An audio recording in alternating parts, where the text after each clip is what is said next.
La rencontre entre les députés et le président de la République s'annonce rude, les deux camps confronteront leurs conditions et propositions au cours de cette rencontre. Radra Barlal, le représentant du syndicat des employés de la compagnie Air Madagascar, a été enquêté durant 4 heures et plus au sein de la police économique à nous ce jour. Avec 6 autres pilotes, ils ont été convoqués vers 15 heures sur une plainte déposée par le directeur général de la compagnie et le président du conseil d'administration d'Air Madagascar. Le groupe État islamique a revendiqué le massacre d'hier en Tunisie. 39 morts d'après les dernières informations, en grande majorité des touristes.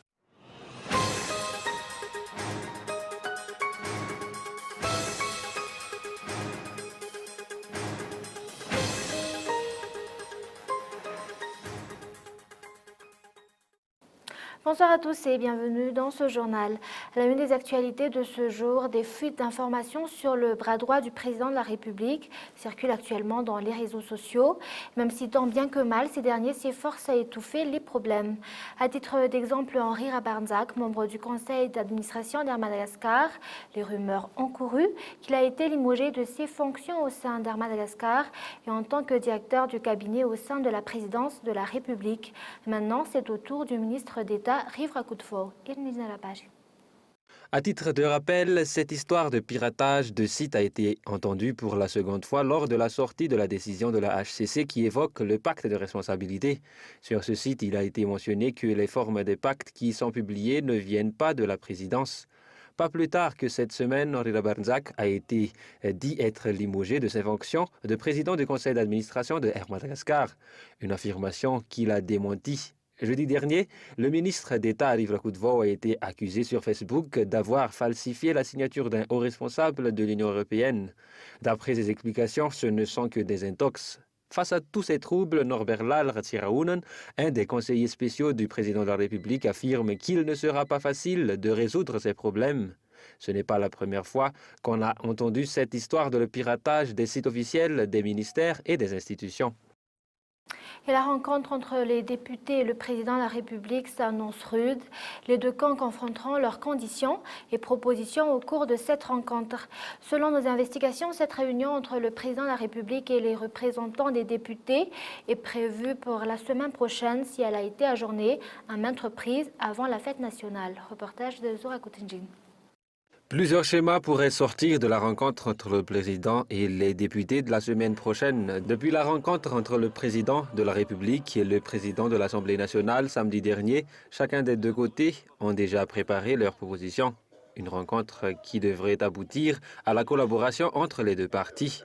Pour les parlementaires, ils ont déjà tenu plusieurs réunions à huis clos y afférentes toute la semaine. Selon le député Brunel Razaftianrov, du ma part, les deux camps ont intérêt à réussir ce pacte de responsabilité évoqué par la HCC. Pour l'Assemblée nationale, leur but actuel est la dissolution du gouvernement et d'en former un autre à partir de la nouvelle majorité parlementaire, une nouvelle formation née de l'initiative des parlementaires. Mais jusqu'ici, c'est cette nouvelle majorité parlementaire qui est l'objet de discussions au niveau des députés. Ces derniers ne sont pas encore parvenus à une entente. Selon nos investigations, c'est à cet effet que le président de l'Assemblée nationale a dû demander au président de la République d'ajourner la rencontre. Quant au chef de l'État, il veut conserver le Premier ministre et certains de ses ministres dans le gouvernement. Le principal objectif du camp présidentiel est la recomposition du bureau permanent de l'Assemblée nationale. Et ce sont les députés qui ont soutenu la prééminence de la majorité dans un éventuel nouveau bureau permanent. Cette rencontre s'annonce très rude pour tout le monde selon les explications du ministre Antelme Ramparan, membre du parti HVM. En effet, selon lui, la cohabitation n'a pas réussi ou n'aboutit à presque rien dans plusieurs États africains. Cela ne mène qu'au blocage, a-t-il ajouté. On attend donc la tenue de cette rencontre qui devrait intervenir ce mardi, sauf changement. Et comme nous l'avons annoncé en titre, Radra Barla, le représentant du syndicat des employés de la compagnie Air Madagascar, a été enquêté durant 4 heures et plus au sein de la police économique à nous ce jour. Avec ses autres pilotes, ils ont été convoqués vers 15 heures sur une plainte déposée par le directeur général de la compagnie et le président du conseil d'administration d'Air Madagascar. Jusqu'à maintenant, aucune information n'est sortie sur l'enquête. Cela aurait un rapport avec la perte de 3,5 millions de dollars due à la grève des employés. Reportage. Si le syndicat des employés d'Air Madagascar a parlé de porter le dossier Air Madagascar au niveau du Bianco, la réponse de l'État n'a pas tardé. Les mesures prises par le régime Radonarmapian ont été extrêmes. 7 pilotes de la compagnie ont été convoqués, notamment Radra Barlal, Tainara Mapianj, Ejgira Kutunzanaaj, Patrick Njanevajmanan, Christian Jariv, Mamra Sulnjebe et Feizou Rabel. Vers 15 heures, le président du syndicat des employés de la compagnie nationale, Radra Barlal, a été enquêté au sein de la police économique à Anous. L'enquête a duré près de 5 heures, si le plaignant et le conseil d'administration. À titre de rappel, Radra Barlal est celui qui a dévoilé au grand jour tous les présumés micmacs perpétrés au sein de la compagnie Air Madagascar. Il est cependant clair que les bras droits du président de la République se sont écartés du processus de négociation. Il est également clair que cette affaire risque de s'aggraver à partir de la semaine prochaine. Et les investisseurs malgaches ont actuellement plus d'avantages qu'auparavant, notamment pour l'impôt synthétique qui a baissé de 95%. Le fonds de démarrage reste l'obstacle pour les petites entreprises. Durant son discours d'hier, le président de la République, Radonarmapian, a insisté sur la stabilité politique, un des enjeux des aides budgétaires. Olivier Anchnial. Cela fait 3 semaines que la proposition de loi sur la relance économique a été déposée à l'Assemblée nationale. Nombreux points dans la loi régissant l'investissement à Madagascar nécessitent encore des changements. Pour la légalisation d'une PME, des critères ont déjà été révisés, tels que l'impôt synthétique. Selon Sylvia Pages, présidente des femmes investisseurs malgaches, l'impôt synthétique passe de 320 000 ariages à 16 000 ariages actuellement. 94% des emplois à Madagascar sont encore dans l'informel, d'après le BIT. Cette baisse de l'impôt sera un atout pour la formalisation des secteurs. L'Instat en 2012 a recensé 2 282 500 unités de production individuelle. Le financement des entreprises en création devrait être une priorité de l'État, d'après les investisseurs. Dans son discours d'hier, le président Radonarmapian a souligné l'exigence de la stabilité politique. De la création d'emplois, de la multiplication des activités économiques, ainsi que de répartition juste et équitable des fruits de la croissance. Malgré des conditions encore difficiles, mesdames et messieurs, notre croissance économique progresse. Elle n'est pas encore suffisante pour stopper la spirale de la pauvreté. Mais c'est un signe clair que si nous priorisons nos efforts dans la relance économique, elle concourra aussi et de manière structurelle à la stabilisation politique. Le partenariat public-privé a été également un sujet en vogue dernièrement. Le partenariat permettra aux deux camps de se connaître et de s'entraider dans leurs besoins respectifs. Le centre de formation professionnelle d'Ankad-Nandjin a été doté de nouvelles infrastructures, 4 nouvelles salles de classe dans le cadre d'un projet de construction en partenariat avec la commune rurale d'Ankad-Nandjin. L'équipement de ces nouvelles salles attend le financement du ministère selon les explications de Bakul Razakabouan, directrice du centre de formation d'Ankad-Nandjin. Hier ont été signés les documents portant coopération entre le centre et les hauts responsables publics invités à l'occasion de la cérémonie. Jusqu'à maintenant, la première promotion compte 26 étudiants et comme formation, ils ont le choix entre la technique de plantation de jeunes arbustes, la plantation de fleurs et le jardinage. Selon les explications, le but c'est d'avoir une meilleure qualité de produits pour le développement des zones rurales. Et actualité internationale, le groupe État islamique a revendiqué le massacre d'hier en Tunisie. 39 morts d'après les dernières informations, en grande majorité des touristes. Ils sont d'ailleurs les milliers à fuir le pays. France 24. Le groupe État islamique a posté sur Internet un communiqué ainsi qu'une photo de l'auteur de l'attaque. Les autorités n'ont pas confirmé s'il s'agissait de l'assaillant tué par les forces de l'ordre. Il a fait 39 morts selon un dernier bilan, en grande majorité des touristes étrangers. Alors à ce stade, il n'y a pas de Français identifiés parmi les victimes, mais 8 Britanniques, une Belge et un Allemand. Un nouvel élément, le téléphone portable du tueur aurait été retrouvé dans la mer.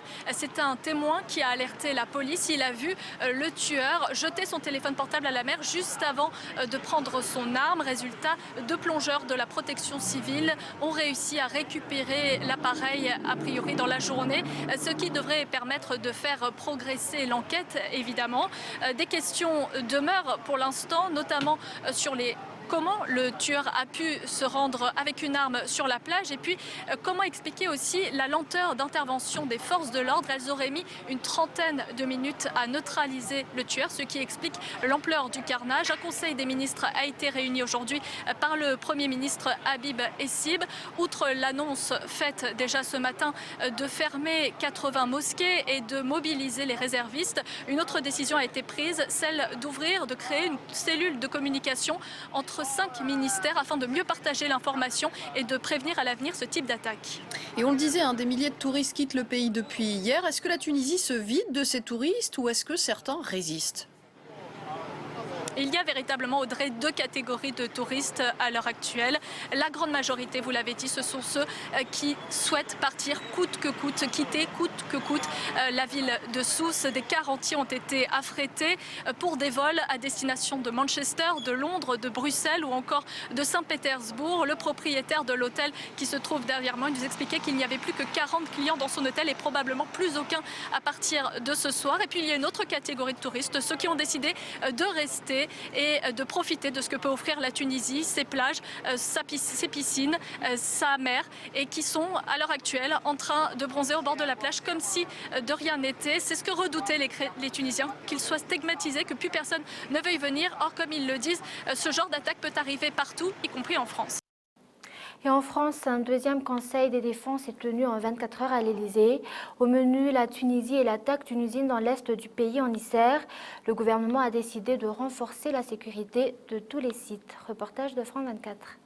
Laurent Fabius, le ministre des Affaires étrangères, et Bernard Cazeneuve, le ministre de l'Intérieur, se sont exprimés à la fin de cette réunion qui a tout de même duré 1h30. C'est une réunion assez longue et effectivement, Laurent Fabius a d'abord confirmé que pour l'instant, il n'y avait pas de Français identifiés parmi les victimes de l'attentat d'hier en Tunisie sur cette plage de Sousse. Mais il a dit qu'il fallait rester prudent car pour l'instant, tous les corps n'ont pas encore été identifiés. Il a aussi dit qu'il y aurait un renforcement de la coopération entre les services de renseignement français et tunisiens et également que les tours opérateurs français se verraient demander de rapatrier les citoyens français qui le souhaiteraient suite à cette attaque. Au niveau intérieur, Bernard Cazeneuve a annoncé que des gardes dynamiques avaient été mises en place autour des sites Seveso, donc les sites industriels sensibles en France. Il a également expliqué que ces services avaient été en lien avec les directions des entreprises qui exploitaient ces sites pour leur demander d'être certains que toutes les mesures de sécurité appropriées étaient en place, le tout pour éviter une nouvelle attaque.